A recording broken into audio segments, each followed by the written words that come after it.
Welcome to Dateline Health. This is Fred Lippman coming to you from Southeastern University. As you probably noticed, if you didn't, I just took off my mask.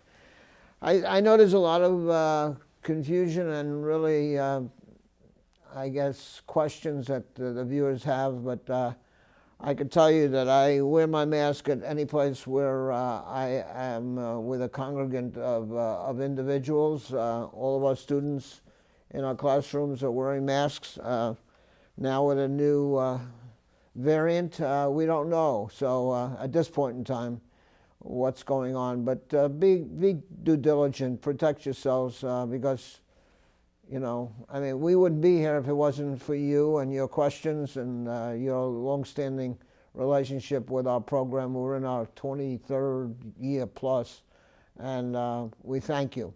Today we have, the topic is the Lighthouse of Broward. Now, many of you may not know what the Lighthouse of Broward is, but that's why we have our guests. We have Ellyn Drotzer, who has a number of acronyms after her name, and she's going to tell us what they are. And then we have Jose Lopez Masso.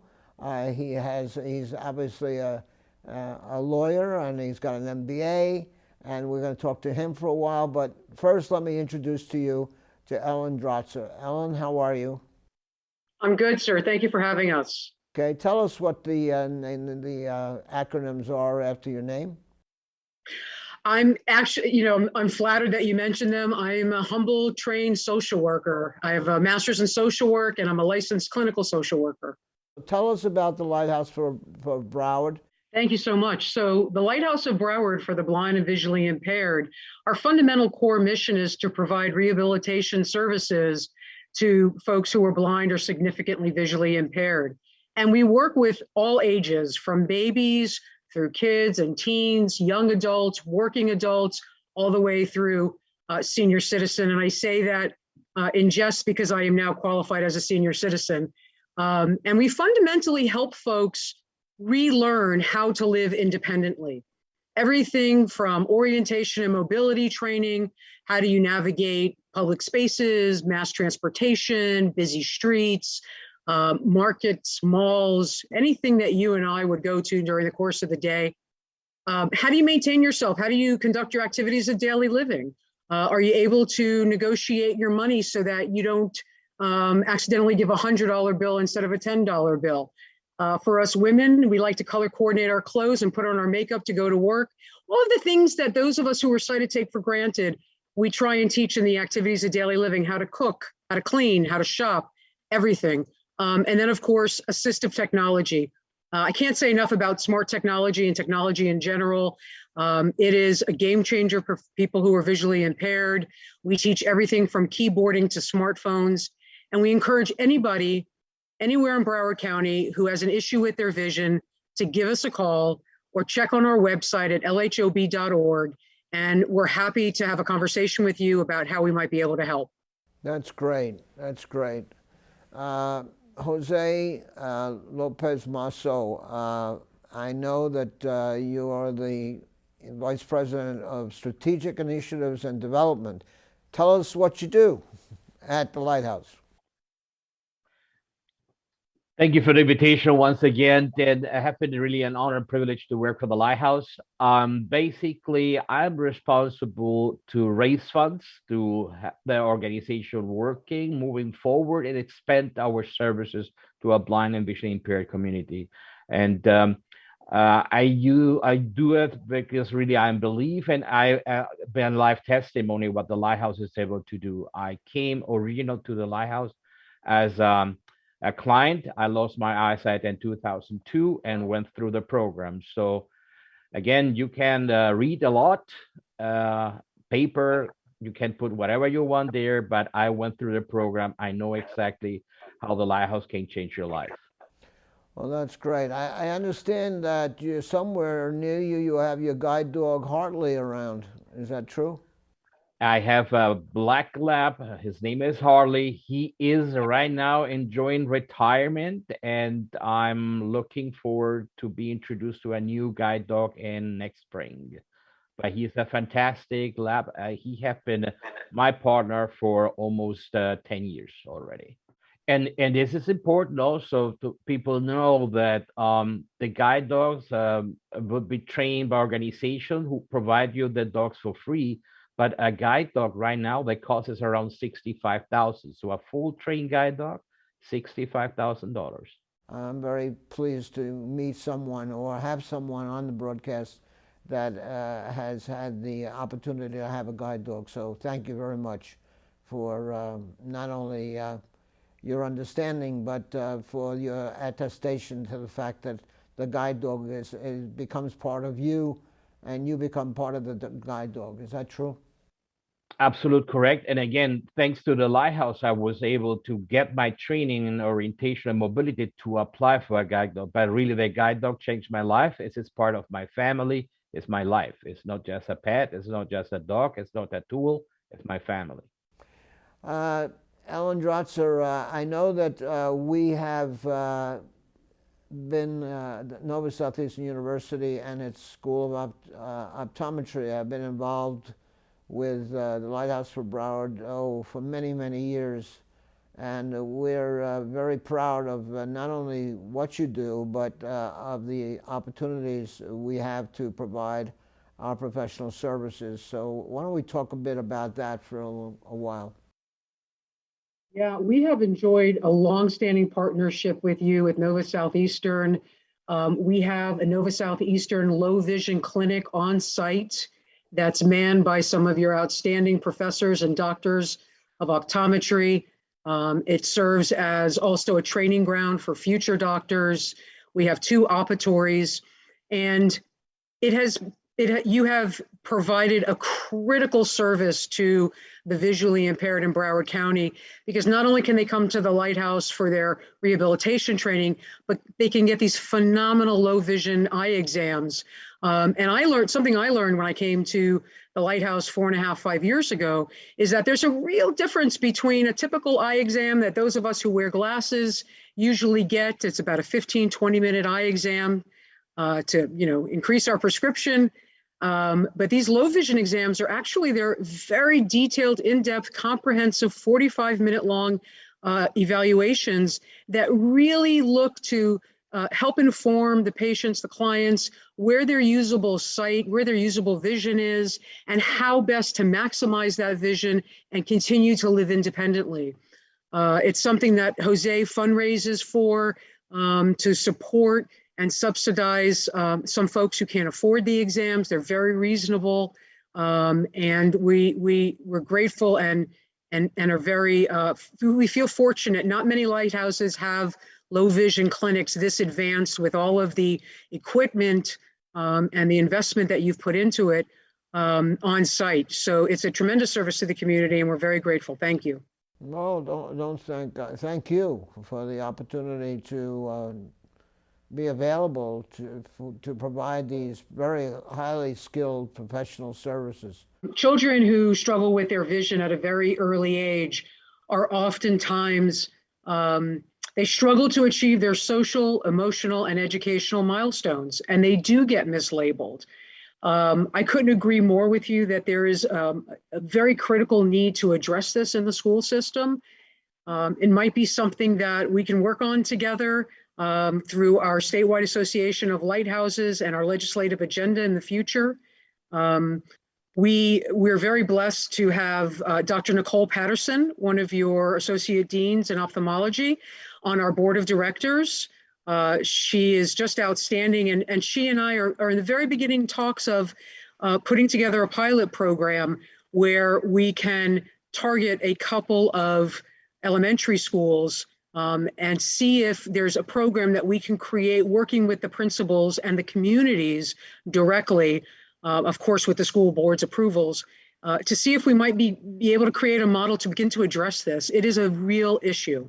There's no question about it. Jose Lopez Masso, tell me now, relative to just raising money for very good purposes, what other strategic initiatives are there relative to your job description?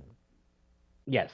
So again, of course, we have been funded by the State Division of Blind Services of a little more than 50%, and we need to come with very smart ideas how to fund ourselves.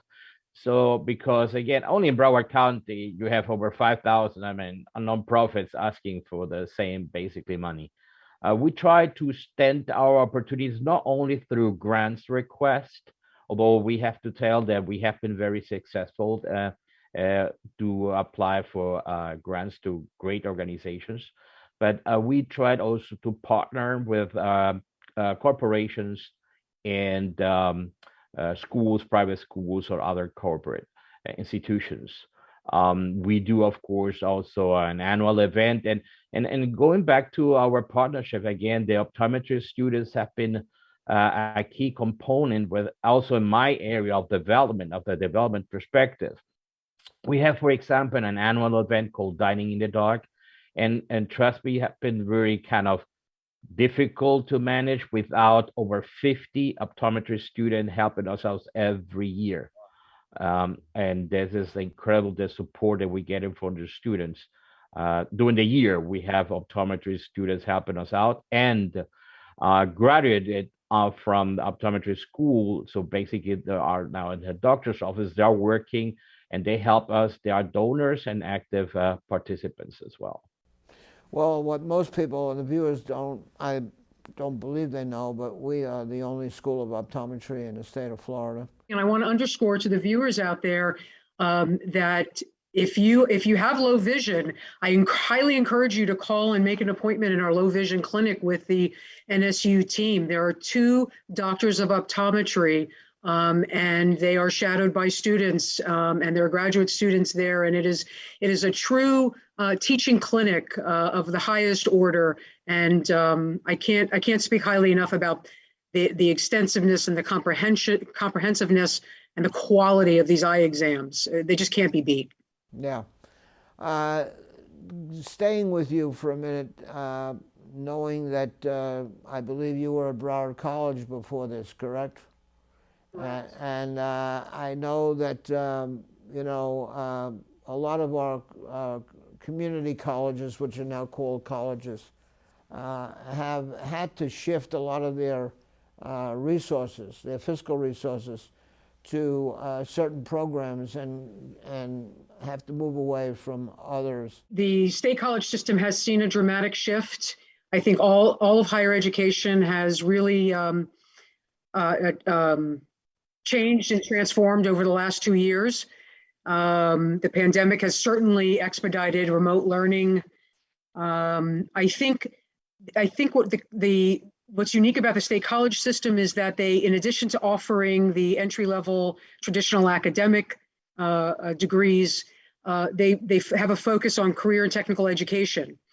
And we are working very hard at the Lighthouse to encourage, train and encourage and motivate and support our clients who want to become educated, who want to work, to participate in these higher education programs, whether they're technical or academic.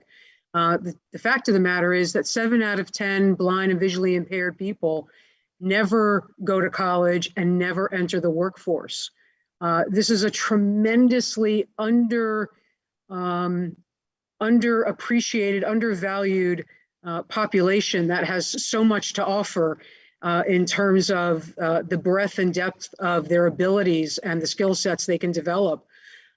So we work very hard, Jose and I, to ensure that when we get together and we're at our children's events, we're looking and observing the children participating, and we promise each other that we're going to make that change. We're going to make sure that 3 out of 10 of our kids who go to college increases to 6 over 10 and then to 10 out of 10.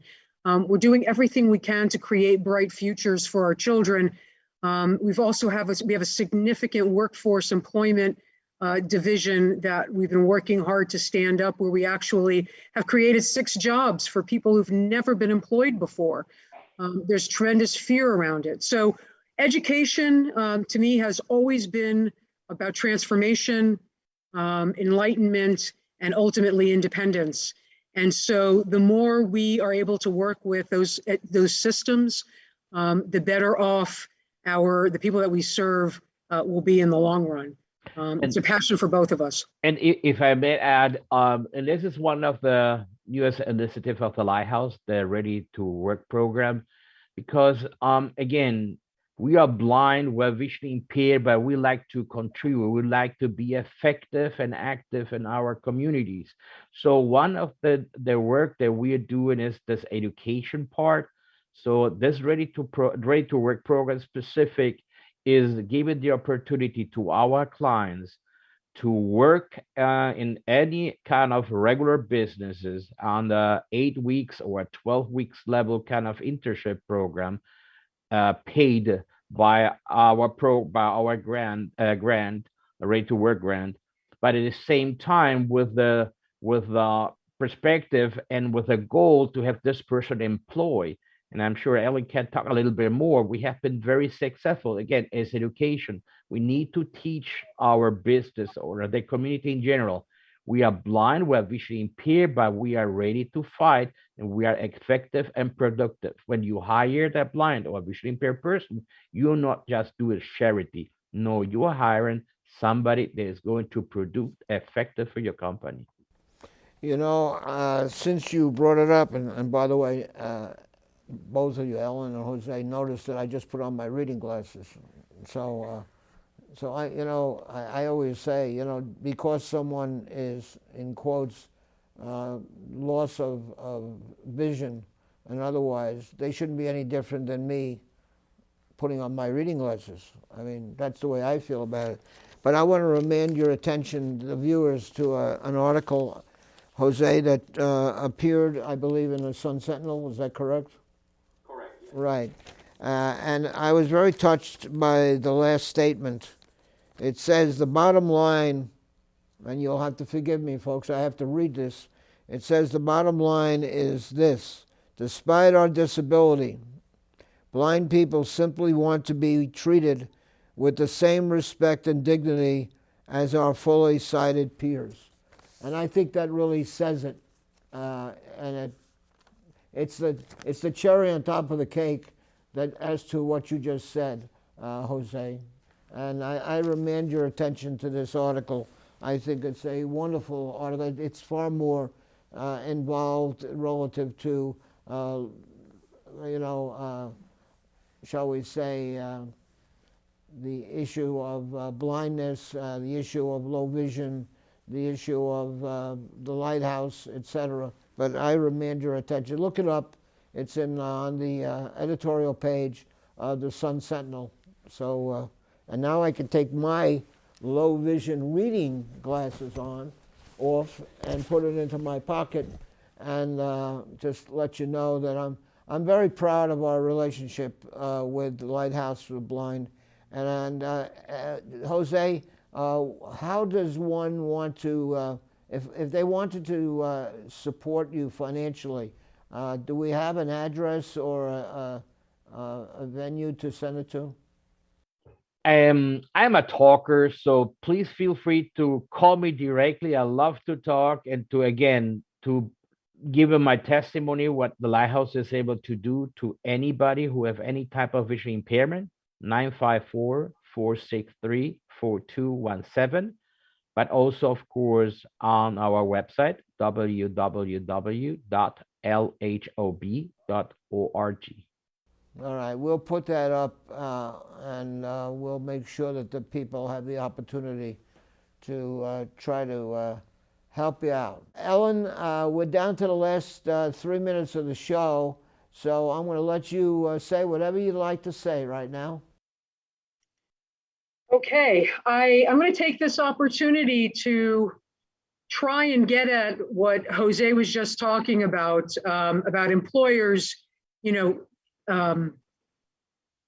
about how we work with employers to help educate them on the value of hiring people who are low vision or blind.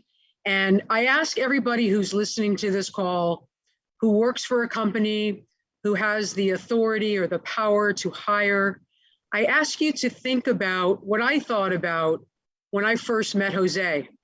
and when I first applied for the job at the Lighthouse. I saw a man who was tremendously accomplished, master's in business administration and a Juris Doctorate, a lawyer. And he went blind in the height of his career.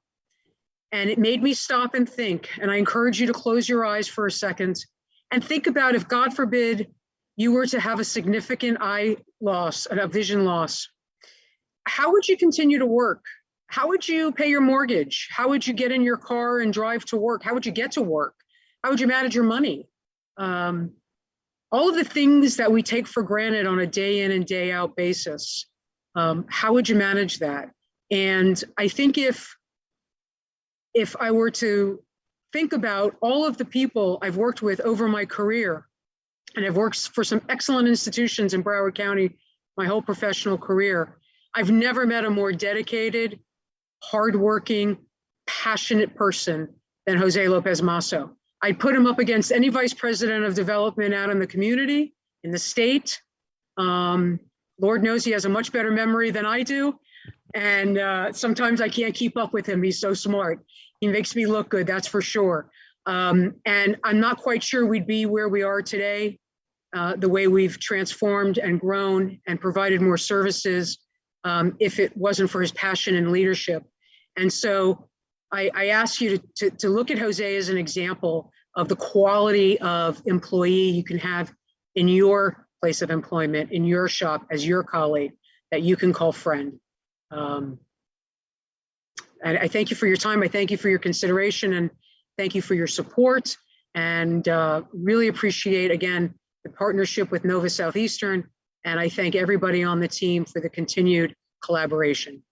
Well, thank you, Ellyn Drotzer. Jose Lopez Masso, I do hope that we're able to not only touch the minds, but touch the hearts of individuals. We're very proud of the Lighthouse we used to call it of the blind, but it really is more than just of the blind, it's low vision. So thank you very much, both of you, both Ellyn Drotzer, M.S.W, L.C.S.W, and Jose Lopez Masso. I know you have your master's in business administration, and you are an attorney, otherwise Juris Doctorate. We thank you both for your blessed advocacy and your hard work. We appreciate your time. I hope the people that have asked questions about low vision and blindness and where can I get services, and how am I going to stay in my condo, or how am I going to stay in my house and I can't drive my car anymore, things of that nature. I hope we brought some attention to some of the questions that came to us. That's why I wanted the people from Lighthouse of Broward to be our guests. I would hope that you all, as I always tell you, talk to your doctors. If something is bothering you, or something all of a sudden, one eye is not focusing, or something is not, you have to talk to your doctors. Your health care is in your hands. So please communicate with your healthcare professionals and make sure that you make them aware of all of the products that you might be buying in a supermarket or a pharmacy or wherever you get it online or whatever, because they have to know everything that you're involved with and you're ingesting and putting into your body. Remember, this program is called Dateline Health. We come to you from Nova Southeastern University. And until next time, this is Fred Lippman saying, have a wonderful holiday season. See ya.